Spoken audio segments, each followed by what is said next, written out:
Shalom saudara, sekali lagi shalom. Oh, sungguh sukacita yang besar kita masih ada sampai saat ini, amin. Kita masih diberikan kesempatan untuk memuji dan menyembah Tuhan, saudara. Haleluya. Baiklah, kita akan mulaikan ibadah kita ini, saudara. Mari pandang kiri kananmu dan berikan senyuman yang paling manis dan katakan, Tuhan Yesus sangat mengasihimu. Haleluya.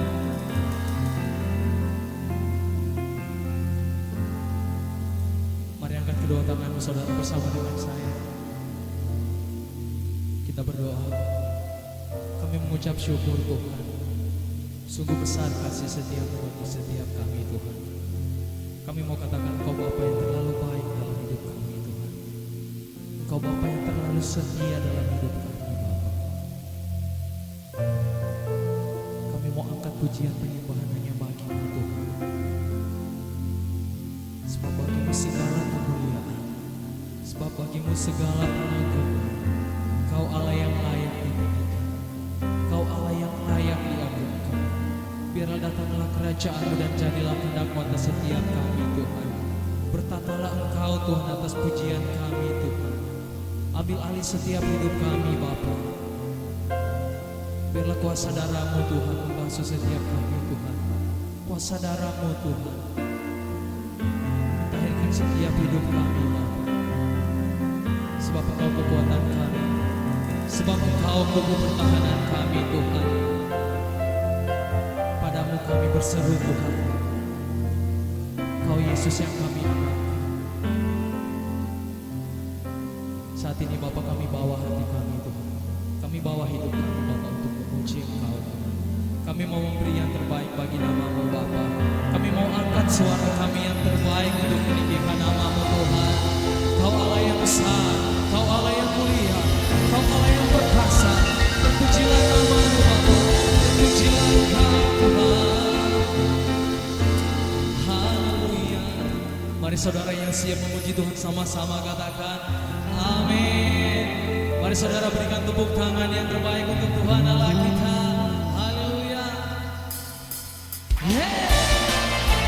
Kau kekuatan kami Tuhan.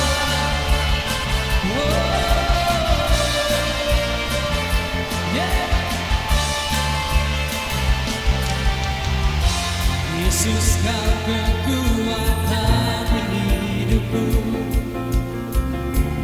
Takkan gentar langkahku. Kau angkat tanganku di saat jatuh. Kaulah sumber kuatku. Langkah yang telah ku lewati, sebab Engkau sertaku. Dengan iman nyanyikan saudara, dengan imanku ku diselamatkan. Oleh kuasa Yesusku, yang berkata, angkat tanganku, sorak haleluya. Nama-Mu berkuasa, surga bumi nyatakan. Ku angkat tanganku, nyatakan Kau hebat. Allah yang perkasa, berkuasa selamanya.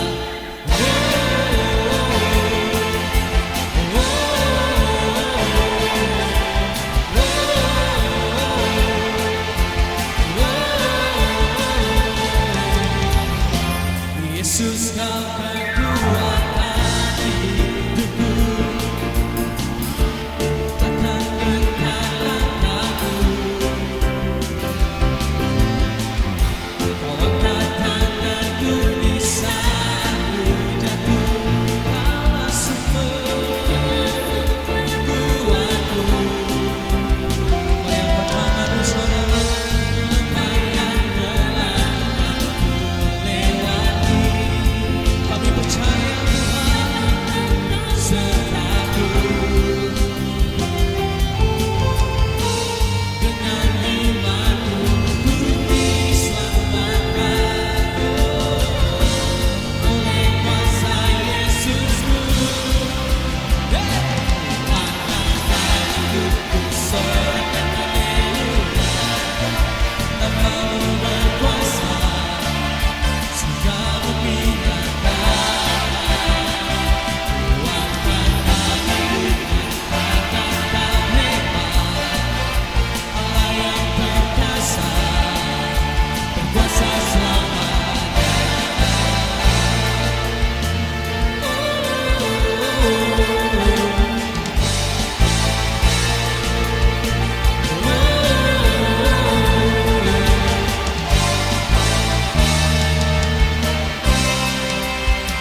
bersyukur Bapa buat kebaikan-Mu Tuhan.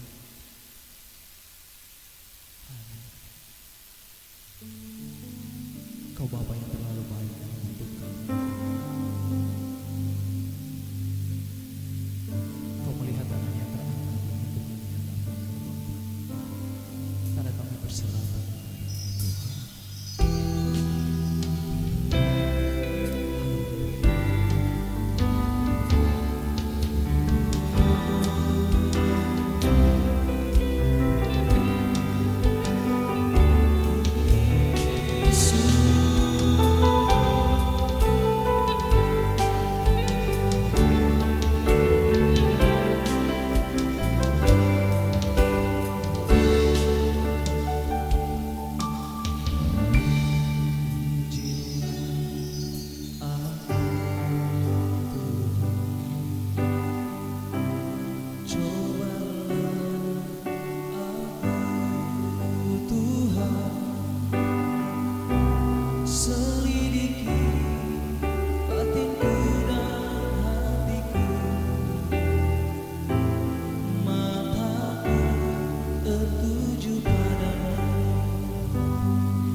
Hosana bagi Rajaku yang duduk di tahta. Aku muliakan dan ku agungkan, Kau layak disembah.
Aku rindu hadirat-Mu Tuhan.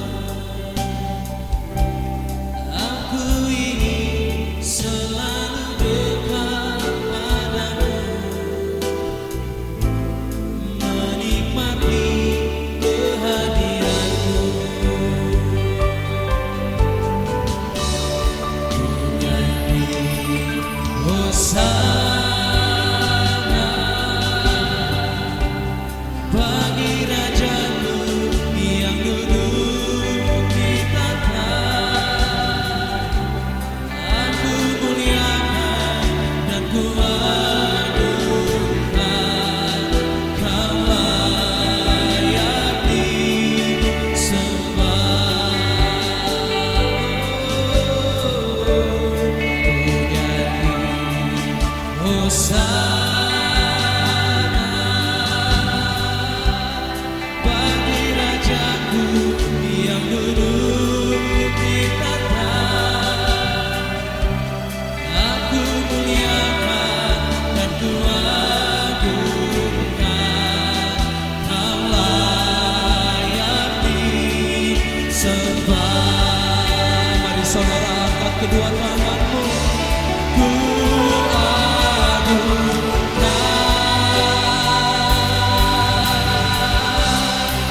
Welcome home, happy Sunday, selamat hari Minggu. Apa kabar semuanya? Mana sukacitanya di hari Minggu ini? Coba kita mau keker dulu dari sini. Mana tuh muka-muka yang bersukacita? Oh, dapat lihat dari sini.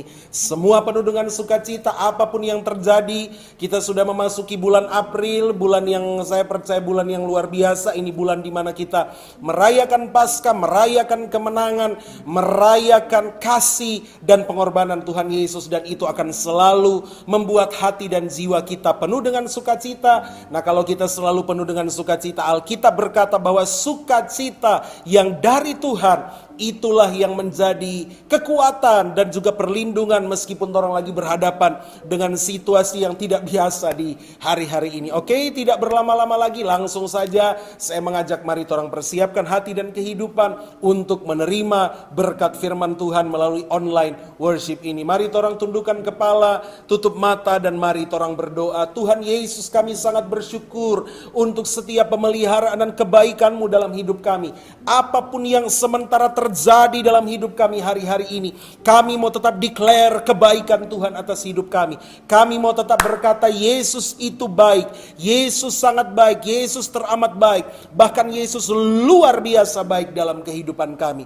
Tuhan Yesus, kami rindu membuka hati kami untuk Engkau melawat kami secara spesial Tuhan di hari Minggu ini lewat kebenaran firman-Mu. Allah Roh Kudus, urapi setiap kami supaya kami dapat menangkap apa yang menjadi kehendak-Mu lewat setiap detil pengajaran firman-Mu yang akan kami terima pada saat ini. Dan berikan kami kemampuan Allah Roh Kudus supaya sanggup jadi pelaku firman yang setia, bukan hanya duduk manis sebagai penikmat khotbah. Hamba-Mu terbatas, bodoh dan lemah, tetapi hamba-Mu bergantung kepada-Mu Allah Roh Kudus, sumber pengurapan dan inspirasi yang akan menerangi hati dan pikiran setiap kami. Dan di atas segala sesuatu kami mau berkata, hanya dan hanya bagi Yesus Kristus Tuhan segala kemuliaan, pengagungan, kejayaan dari kekal sampai kekal. Berfirmanlah bagi setiap kami dalam nama Tuhan Yesus. Haleluya, haleluya, haleluya.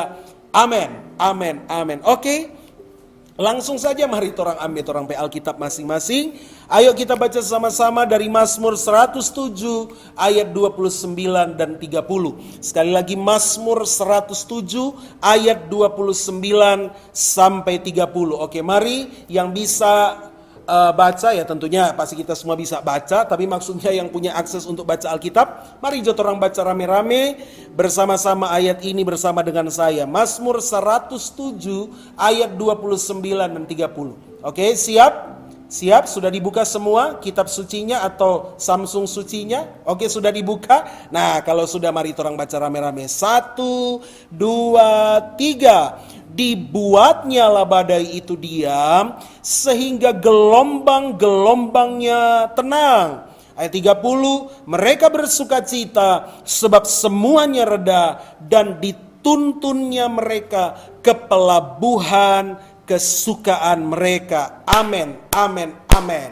Nah, hari ini saya mau berbicara tentang badai. Sekali lagi saya mau berbicara tentang badai. Mungkin dia bilang, aduh gembala, horas-horas begini coba khotbah yang sadiki ada DP sukacita, dan ini baru masih pagi lagi kong so dengar khotbah tentang badai misalnya. Atau mungkin yang sekarang mengikuti online worship ini di sore atau di malam hari, bukan kata orang pingin dengar yang bagus-bagus dan gembala, kong kiapa mesti sampaikan khotbah tentang badai.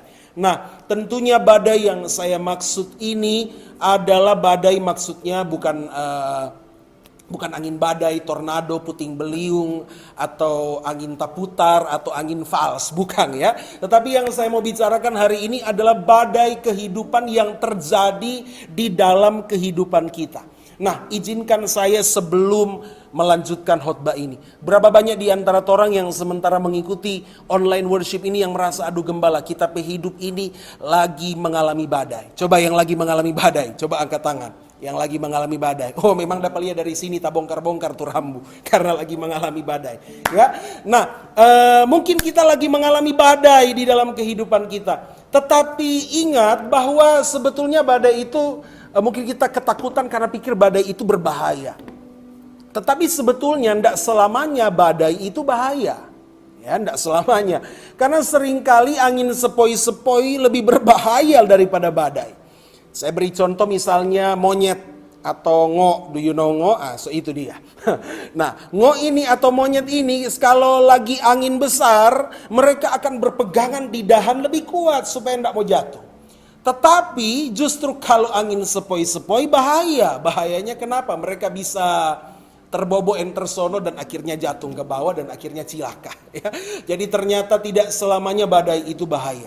Badai yang datang dalam hidup kita seharusnya membuat kita semakin memperkuat pegangan kita di dalam iman dan kepercayaan kita kepada Kristus. Hari-hari ini secara global kita semua lagi mengalami badai. Ya, badai virus corona, ya semua lagi diterpa dengan badai ini. Ya seluruh dunia, bukan cuma 4 orang di Indonesia, seluruh dunia lagi ngalami badai corona. Tapi biarlah badai ini membuat orang lebih berpegang erat lagi kepada firman Tuhan, kepada janji-janji Kristus yang adalah ya dan amin bagi setiap orang. Ada amin, ada haleluya, yes, puji Tuhan. Dan percaya bahwa badai apapun yang sedang terjadi, badai itu pasti satu waktu dia akan berlalu. Katakan bersama, badai pasti berlalu. Coba bilang sama-sama sampai kita dapat dengar dari sini. Coba 1, 2, 3. Badai pasti berlalu. Yes, amin. Badai pasti akan berlalu dalam hidup kita. Bukan hanya karena kata Kristus ya, tetapi karena firman Tuhan berjanji bahwa bersama Kristus kita akan lihat kemenangan. Badai itu akan teduh. Badai itu akan kembali menjadi reda. Dan kita akan ditibakan ke pelabuhan sukacita kita. Menikmati setiap janji dan berkat Tuhan dalam kehidupan kita. Badai itu pasti berlalu. Karena tidak pernah ada badai kong dia lama sekali kong tidak berhenti-berhenti. Kan tidak pernah ada di berita telah terjadi badai di Siau dan 1 tahun tidak berhenti-berhenti. Badai terus tiap hari. Oh, badai leka apa itu? Nah, jadi pasti badai itu akan berlalu bersama dengan Yesus. Kita akan menghadapi badai, lolos dari badai, bahkan badai itu akan ditenangkan. Namun ternyata badai terjadi dalam hidup kita itu ada sebab musababnya. Nah, kita harus mencari tahu, Tuhan kalau memang terjadi badai Pak kita hidup sekarang, kenapa ini boleh terjadi? Nah, saya rindu berbagi beberapa hal, apa penyebab badai terjadi dalam hidup kita. Yang pertama, badai karena salah sendiri. Sekali lagi saya ulangi, badai karena salah sendiri. Nah, saya mau bacakan satu kisah. Mungkin semua ingat kisah tentang Yunus ya. Yunus yang ada di mana? Yunus yang ada di dalam perut ikan. Sampai ada DP lagu tuh, Yunus di perut ikan. Pam pam pam, Yunus di perut ikan. Nah, sudah Pak ingat. Nah, yang enggak tahu tuh lagu berarti enggak pernah masuk sekolah minggu dulu ya. Yunus 1 ayat 3 dan 4. Saya bacakan. Tetapi Yunus bersiap untuk melarikan diri ke Tarsis, jauh dari hadapan Tuhan. Ia pergi ke Yafo, mendapat di sana sebuah kapal yang akan berangkat ke Tarsis. Ia membayar biaya perjalanan lalu naik ke kapal itu untuk berlayar bersama-sama dengan mereka ke Tarsis, jauh dari hadapan Tuhan. Perhatikan ayat 4 Yunus 1. Tetapi Tuhan menurunkan angin ribut ke laut. Lalu terjadilah badai besar sehingga kapal itu hampir almost terpukul hancur. Kenapa badai itu terjadi? Salah sendiri. Karena salah daripada Yunus. So tahu-tahu Tuhan bilang, pergi di Niniwe, dia kabal, dia keras kepala. Dia mau tumingkas, lari dari hadapan Tuhan, kong dia mau pergi di Tarsis. Akhirnya datang tuh badai itu. Jadi di sini badai itu adalah akibat kesalahan diri sendiri. So tahu-tahu kok darah tinggi, mau bagolojo makan durian 20 biji, akhirnya kentok setengah badan. Nah, itu adalah badai yang terjadi. Jangan mau berdoa, Tuhan, kenapa kau izinkan cawan ini datang? Teman cawan-cawan ngana pegolojo no cawan-cawan ya. Jadi harus tahu apa penyebab badai. Yang pertama, karena salah sendiri. Nah, kalau badai ini terjadi karena salah sendiri, we have to repent. Kita harus bertobat, sadar, berbalik kepada Tuhan seperti yang dilakukan Yunus. Dia diizinkan Tuhan terjebak di dalam perut ikan. Mungkin zat asam yang ada di pencernaan ikan itu mulai hampir tewas di sana. Dan untung Yunus cepat-cepat dia sadar, aduh Tuhan, so salah kita ini. Harusnya sekarang kita ada di Niniwe. Mar ini kok gara-gara kita pekabal. Kenapa kita terjebak di dalam perut ikan? Dan untung Yunus cepat bertobat. Karena apa? Tak lama sedikit dia bertobat, Yunus akan keluar, bukan dimuntahkan dari mulut, tapi dia akan keluar lewat lubang yang lain. Dan itu berarti nasib Yunus akan jadi berbeda. Untung Yunus cepat bertobat dan ikan itu muntahkan. Jadi dari mulut keluar, cokal dari lubang yang di bawah lain itu. Nah itu jadi lain cerita lagi nasib Yunus ya. Jadi mari kalau terjadi badai dalam hidup kita, ayo segera bertobat kalau memang badai itu karena salah sendiri. Nah ini yang kedua yang unik. Badai juga bisa terjadi karena serangan iblis atau kuasa gelap. Karena dia bilang, masa gembala? Maksudnya bagaimana? Nah ini memang agak unik. Tetapi saya ketemu satu hikmat. Masih ingat ke kita ketika Yesus satu kali waktu menyeberang itu danau Tiberias atau danau Galilea atau danau Genesaret atau danau Kapernaum. Nah Yesus seberangin danau itu, masih ingat enggak waktu kemudian terjadi angin ribut yang begitu besar sekali. Dan kemudian ternyata ketika Yesus tiba di seberang, di daerah yang namanya Gerasa. Kalau cuma itu nama Gerasa pasti langsung dapat ingat, oh iya tuh ada kerasukan, kong ada tuh babi-babi, so itu no itu. Nah jadi Gerasa ini ketika Yesus tiba di situ ternyata ada orang yang terikat kuasa gelap, terikat dengan dirasuk oleh setan dan akhirnya mengalami yang namanya deliverance, mengalami kelepasan dari Tuhan. Nah bisa saja, jadi ada hikmat yang Tuhan taruh dalam diri saya. Bisa saja badai itu untuk menghalangi Yesus untuk datang melayani orang ini. Karena iblis nggak rela, kita nak mau saya lepas ini orang ini. Karena yang lagi ngerasukin dia itu namanya legion. Legion itu artinya sepasukan. Jadi iblis berjamaah yang ada rasuk pada dia pada saat itu. Dan iblis nggak tega, nggak rela mau lepas ini satu ini. Dan akhirnya setelah pelayanan kelepasan itu terjadi, setan-setan ini pindah kemana?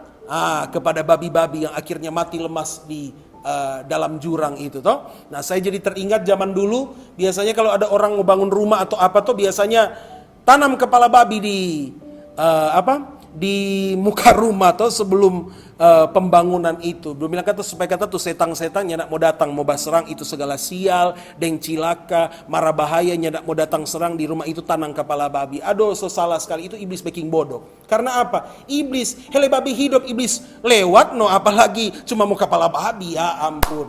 Jadi yang terutama adalah perlindungan Tuhan, itu yang kita andalkan dalam kehidupan kita, bukan deng kepala babi saudara ya.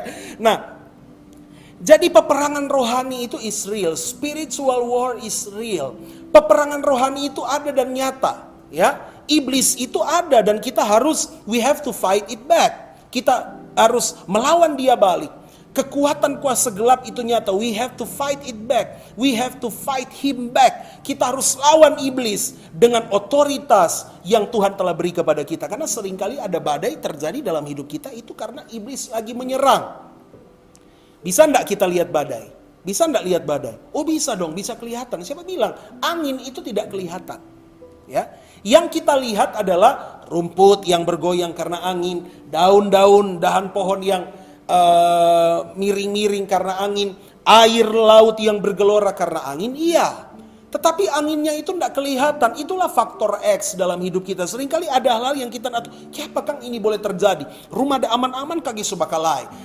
Usaha ada bagus-bagus kaki tiba-tiba orang bikin bodoh, bikin tipu dan akhirnya usaha itu bangkrut. Padahal kita berusaha, berdoa, taat pada Tuhan.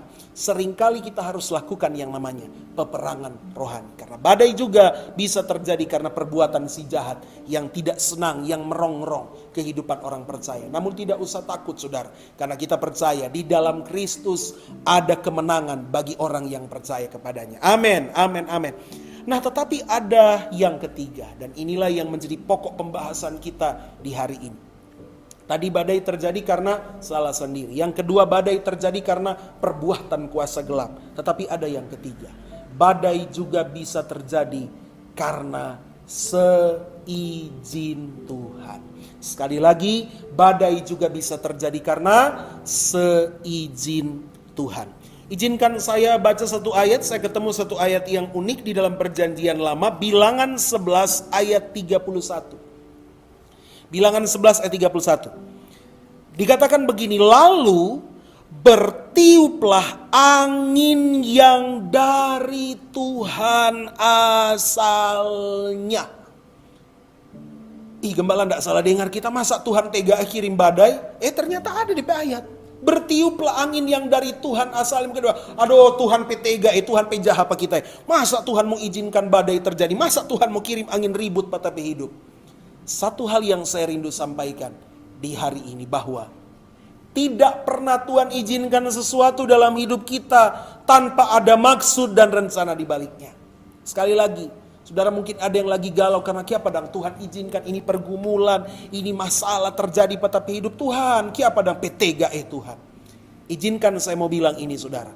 Tidak pernah ada sesuatu pun Tuhan izinkan terjadi dalam hidup kita, lalu kemudian tanpa maksud, tanpa rencana. Tuhan kia padang Tuhan izinkan badai terjadi pada hidup. Kon Tuhan jawab, cuma suka no? Enggak pernah saudara. Tuhan enggak pernah cuma suka-suka gue lalu kirim sesuatu yang membahayakan kita. Enggak. Rancangan Tuhan bukan rancangan kecelakaan. Dan Tuhan tidak pernah main-main dengan apa yang dia lakukan saudara. Jadi yakin kalaupun hari ini Tuhan izinkan ada badai berkecamuk, pasti ada maksud Tuhan. Amin. Amin saudara. Nah sekarang pertanyaan, kalau memang badai ini Tuhan izinkan terjadi, apa maksud Tuhan di balik badai ini? Izinkan saya berbagi 3 hal. Yang pertama, badai adalah teguran supaya bertobat. Sekali lagi, badai adalah teguran supaya bertobat. Izinkan saya baca, kalau tadi kita baca ayat 29-30 Mazmur 107. Nah izinkan saya untuk baca, untuk ajak torang, mari torang baca lebih maju dari ayat 25. Ya, ayat 25 Mazmur 107. Dia bilang begini, Ia berfirman, Tuhan berfirman, maka dibangkitkannya angin badai yang meninggikan gelombang-gelombangnya. Mereka naik sampai ke langit, turun ke samudra raya. Jiwa mereka hancur karena celaka. Mereka pusing, terhuyung-huyung seperti orang mabuk dan kehilangan akal. Ayat 28, maka berseru-serulah mereka kepada Tuhan dalam kesesakan mereka. Ini kotek tujuan Tuhan dah kirim badai. Apa? Supaya orang mau angkat tangan, mau berseru kepada Tuhan Yesus. Aduh Tuhan tolong orang, Tuhan kami sudah tidak sanggup. Nah itu Tuhan izinkan badai terjadi. Mungkin ada yang bilang, Tuhan petega Tuhan, Tuhan bikin satu dunia dok pusing menderita dengan gara-gara ini virus corona. Oh saya yakin virus wabah ini terjadi bukan cuma di satu negara, almost seluruh ini, around the globe, seluruh muka bola bumi ini sekarang lagi fight lawan corona. Aduh saudara, kita turut prihatin. Kita memang di Indonesia, teman-teman kita yang ada di Jakarta, di Jawa, yang paling banyak terpapar dan paling banyak korban. Tetapi kalau kita lihat itu tidak ada bandingnya dengan yang terjadi di Italia, di Jerman, di Spanyol, bahkan terutama yang nomor 1 sekarang di Amerika Serikat. Aduh, korban berjatuhan tiap hari, saudara. Bahkan saya sempat lihat di video korban atau jenazah itu dikasih masuk di truk yang jual es krim karena sudah kehabisan tempat, itu di Amerika. Aduh, sedih sekali, saudara. Dan mungkin kita juga bisa saja protes sama Tuhan. Tuhan petega Tuhan. Kasih berhenti juga ini wabah ini Tuhan. Apa engkau biarkan dunia menderita? Saudara, kalau saya secara pribadi percaya bahwa badai corona ini teguran Tuhan untuk orang umat manusia yang ada di muka bumi ini. Oh mungkin kita sudah terlalu sombong, terlalu mengandalkan kekuatan, terlalu mengandalkan kepintaran, terlalu mengandalkan kekayaan. Mungkin bangsa-bangsa sudah berseru Pak Tuhan, ibadah sudah di nomor sekian kan, pemimpin-pemimpin sudah mulai angkuh sombong, karena pikir oh kami bangsa adidaya, bangsa dengan kedikdayaan, dengan kemajuan teknologi yang sudah up to date mutakhir. Mana ketemu obatnya? Tidak ada, saudara. Jadi ini teguran. Mari torang satu dunia, termasuk saya juga yang lagi khotbah ini. Mari torang sama-sama bertobat, torang berbalik kepada Tuhan, tinggalkan segala dosa.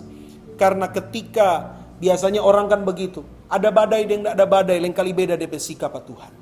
Kalau lagi tenang-tenang tuh hidup, dia mungkin menyembah Tuhan di gereja, biasa aja. Nyanyi lagu Bapa, Engkau sungguh sambil ayam, sambil ngantuk-ngantuk, biasa-biasa saudara. Tapi kalau lagi ada badai dalam hidup, lagi banyak masalah, aduh tuh pemain keyboard baru tindih satu tuts, baru mau intro tuh air mata, kenapa ya? Karena aduh Tuhan tolong, Tuhan pak kita banyak masalah. Oh? Jadi saudara percaya kalaupun Tuhan izinkan badai terjadi, karena itu teguran Tuhan untuk supaya kita bertobat. Nah, tetapi izinkan saya untuk mengatakan sesuatu dari hati saya, saudara. Walaupun memang badai itu teguran untuk supaya orang bertobat, tapi please tolong. Jangan terlalu kabal, ya, sampai akhirnya orang nanti mau bertobat kalau ada badai. Sekali lagi, jangan tunggu badai datang, baru mau sadar, bertobat, berdoa, ibadah, baru mau sungguh-sungguh dengan Tuhan. Tapi gini, masih mendingan begitu dang. Nanti itu ada badai, masalah, baru mau datang Pak Tuhan. Itu masih mendingan daripada apa? Bertubi-tubi ini badai datang dalam kehidupan. Bukan cuma puting beliung sampai tornado lagi datang, tapi tidak mau bertobat. Karena itu yang kita lihat sekarang. Jadi please saudara, melalui firman Tuhan ini izinkan saya mengingatkan kita semua. Termasuk juga for kita yang lagi khotbah. Mari orang bertobat. Badai itu seringkali teguran Tuhan supaya bertobat. Amin. Jauhi segala dosa-dosa dalam kehidupan kita. Di masa-masa sulit ini, mari orang berbalik Pak Tuhan, betul-betul. Aduh, berbalik cari wajah Tuhan. Stop dengan itu segala rokok, mabuk, judi, iri hati, sombong. Aduh, buang semua itu dalam nama Yesus. Orang mau lebih lagi sungguh-sungguh mencari wajah Tuhan. Lalu kemudian kenapa Tuhan izinkan badai terjadi? Apa maksud Tuhan di balik badai? Kalau tadi pertama badai itu teguran supaya bertobat. Nah yang kedua, badai adalah jawaban supaya mengerti. Jawaban supaya mengerti. Apa maksudnya ini? Nah saya ketemu satu ayat yang unik dari Ayub 38 ayat 1. Mari kita orang baca sama-sama. Ayub 38 ayat 1. Dia katakan seperti ini. Maka dari dalam badai Tuhan menjawab Ayub. Dari mana Tuhan menjawab Ayub? Dari dalam badai. Dari sini kita belajar kenapa Tuhan izinkan badai. Hey, badai itu juga bisa jadi jawaban Tuhan. Supaya kita bisa mengerti. Lain kali kita cuma bicara biasa, Tuhan bilang, aduh enggak mau mengerti ini anak satu. Jadi sengaja dibikin satu jawaban yang keras lewat badai. Supaya kita ngerti Tuhan, ternyata ini kote Tuhan pemaksud. Seringkali orang hati terlalu keras. Atau kita terlalu terlalu santai, akhirnya kita tidak bisa ngeh dengan apa rencana Tuhan dalam kehidupan kita. Nah badai menolong kita saudara, supaya kita mengerti apa rencana Tuhan. Saya yakin lewat apa yang sementara terjadi di muka bumi ini, orang-orang mulai mengerti, mulai memahami Tuhan sebenarnya apa rencanamu di dalam kehidupan saya. Biarlah kalau Tuhan lagi izinkan badai terjadi dalam hidup kita, jangan buru-buru kecewa, apalagi mau bersungut-sungut, Pak Tuhan, kiapa Tuhan begini Tuhan. Tapi mari kita merendahkan diri. Cari tahu Tuhan, di tengah badai ini aku mau cari wajah-Mu Tuhan. Aku mau temukan apa yang menjadi rencanamu di balik semua itu. Saudara saya percaya badai apapun melanda hidup kita. Ada satu kata bijak rohani bilang begini, lebih baik menempuh badai bersama Yesus daripada hidup tenang tapi tanpa Yesus. Kalaupun badai ini terjadi dalam hidup kita, biarlah dalam badai ini kita makin mengerti Tuhan Yesus apa dan Tuhan Yesus berencana dalam hidup kita. Makin cari wajah Tuhan, saudara. Amin. Ku cari wajah-Mu, temukan kasih-Mu. Kau bukan Tuhan yang jauh dariku. Ku panggil namamu, ku dengar jawabmu. Kau Tuhan yang selalu dengar seruan hatiku.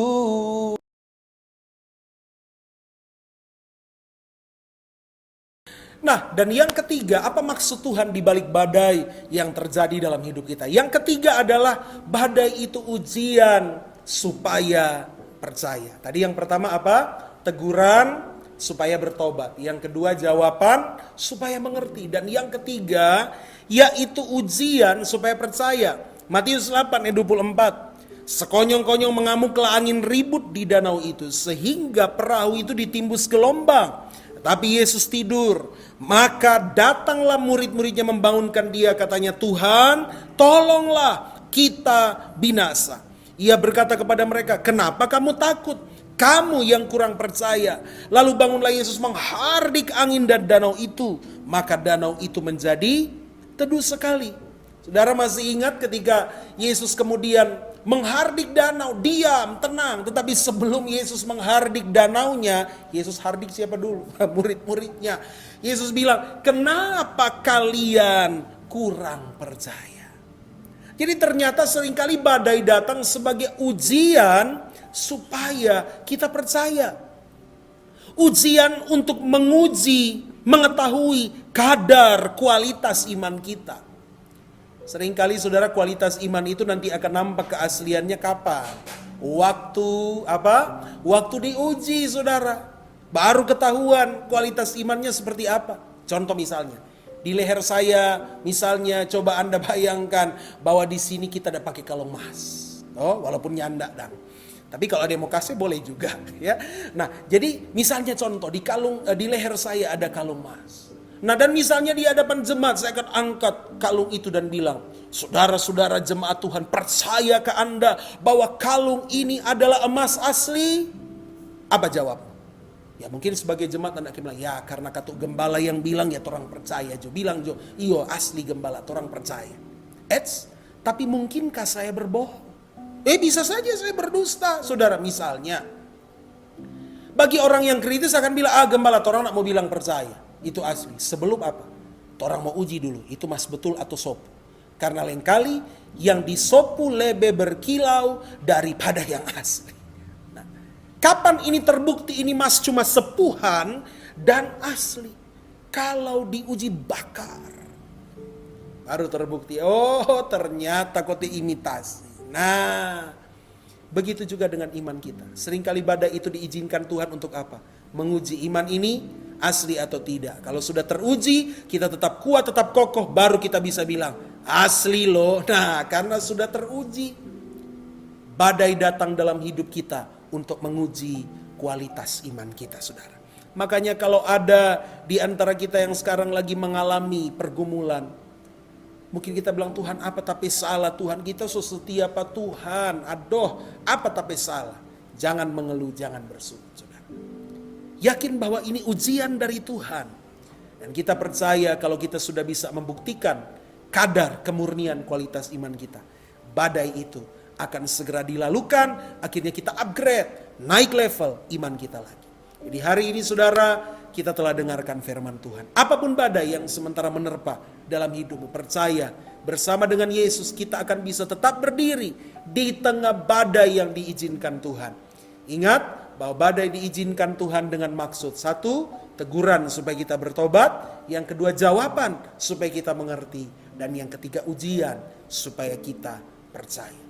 Mari tundukkan kepala. Kita minta kekuatan dari Tuhan Yesus menghadapi setiap badai dalam hidup kita. Tuhan Yesus, Engkaulah sumber kekuatan bagi kami. Saat ini yang kami bisa lakukan adalah mengangkat tangan, hati dan hidup kami di hadapan-Mu Yesus. Hanya Engkaulah Tuhan yang sanggup meneduhkan, menenangkan badai di dalam hidup kami. Tuhan Yesus, beri kami kekuatan. Kalau badai ini teguran, biarlah ada roh pertobatan terjadi dalam hidup kami saat ini. Kalau badai ini jawaban supaya kami semakin mengerti, beri kami hati yang rela memahami apa yang menjadi maksud-Mu. Dan kalau badai ini ujian, tolong tambahkan dan kuatkan iman kami. Supaya tetap percaya bahwa rancangan-Mu indah dan sempurna bagi orang yang mengasihi-Mu. Tuhan Yesus, setiap jemaat-Mu yang sementara mengikuti online worship ini Tuhan, atau siapapun yang sementara turut beribadah bersama dan menyaksikan dan menerima mengikuti kebenaran firman ini. Lawat dan jamah kami satu persatu dimanapun kami sedang berada pada saat ini. Visitasi kami secara pribadi. Beri kekuatan kepada kami. Karena kami percaya bersama Yesus Kristus. Kami cakap menanggung setiap persoalan. Karena kami tahu bagi Kristus tidak ada perkara yang mustahil. Kami berdoa buat bangsa kami Tuhan, yang sementara berjuang dalam mengatasi Tuhan wabah corona di bangsa ini. Tuhan tolong pemerintah kami, Bapak Presiden, para menteri. Tuhan tolong para pejabat-pejabat kami, Menteri Kesehatan. Tuhan tolong para bupati, wali kota, gubernur seluruh Indonesia. Berikan mereka unity, kerjasama yang baik. Gugus tugas Tuhan untuk menangani wabah COVID-19 ini. Tuhan tolong beri unity, kesatuan, kekompakan kepada mereka. Dan biarlah Tuhan, di tengah wabah ini Tuhan, orang-orang akan semakin berbalik kepadamu dan berseru kepada namamu Yesus. Percaya bahwa Yesus adalah Tuhan dan Juru Selamat satu-satunya dalam kehidupan mereka. Terima kasih Tuhan, tolong kami yang ada di Sulawesi Utara. Tolong kami yang ada di kota Manado. Lindungilah daerah kami Tuhan, biar wabah ini tidak akan semakin meluas di daerah kami. Para korban yang sudah sempat terpapar, Tuhan sembuhkan mereka di dalam nama Yesus. Tuhan tolong juga para medis, dokter, perawat Tuhan, pekerja-pekerja laboratorium Tuhan, mereka Tuhan ada di dalam resiko yang tinggi untuk terpapar. Lindungilah Tuhan setiap karya mereka. Dan kami percaya wabah ini akan segera teratasi. Virus ini akan berhenti menyebar. Kami akan lihat korban-korban semakin sedikit hingga tidak ada sama sekali. Negara kami terbebas dari virus ini. Dan bangsa-bangsa akan memuliakan Engkau, Tuhan Yesus, sebagai yang empunya kuasa atas segala-galanya. Dalam nama Tuhan Yesus kami bersyukur, menaikkan doa kepadamu. Haleluya, haleluya, haleluya. Amin, amin, amin. Tuhan Yesus memberkati setiap kita dengan kebenaran firman Tuhan ini.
Jemaat yang dikasihi dan diberkati oleh Tuhan Yesus, mengakhiri perjumpaan kita dalam online worship ini. Mari kita membuka hati kita di hadapan Tuhan. Bukalah kedua tangan kita di hadapan Tuhan dan aminkan setiap perkataan berkat yang diucapkan atas hidup kita. Tuhan Yesus menyertai, memberkati dan melindungi engkau. Tuhan Yesus menyinarimu dengan wajah-Nya dan melimpahkan kasih karunia-Nya. Tuhan Yesus senantiasa menghadapkan wajah-Nya kepadamu dan memberikan engkau damai sejahtera. Terimalah berkat dan jadilah berkat di dalam nama Tuhan Yesus Kristus. Saudara, mari kita berdoa-doa yang diajarkan Tuhan Yesus kepada kita. Doa Bapa kami. Bapa kami yang di sorga, dikuduskanlah namamu, datanglah kerajaanmu dan jadilah kehendakmu di bumi seperti di sorga. Berikanlah kami pada hari ini makanan kami yang secukupnya, dan ampunilah kami akan kesalahan kami, seperti kami juga mengampuni orang yang bersalah kepada kami. Dan jangan bawa kami ke dalam pencobaan, tetapi lepaskan kami daripada yang jahat, sebab Engkau yang mempunyai kerajaan dan kuasa dan kemuliaan sampai selama-lamanya. Haleluya, haleluya, haleluya. Amin, amin, amin. Demikian pertemuan kita hari ini, saudara, dalam online worship. Pastikan kita stay at home, stay connected dengan keluarga kita di rumah, dan stay connected dengan Tuhan terutama. Tetapi juga jangan lupa, walaupun kita berjauhan, nyanak jabaku dapat, tetapi tetap stay connected dengan saudara seiman, tubuh Kristus, dengan gereja lokal kita. Pastikan kita tetap ada fellowship, walaupun mungkin lewat medsos dan lain-lain sebagainya, sarana-sarana komunikasi yang ada. Pastikan hubungan di antara kita tidak terputus, kita tetap terhubung ke rumah Tuhan. Happy Sunday buat kita semua. Tuhan Yesus memberkati. Kita akan berjumpa lagi dalam ibadah Jumat Agung nanti, dan juga ibadah Paskah minggu depan. Tuhan Yesus memberkati. Shalom.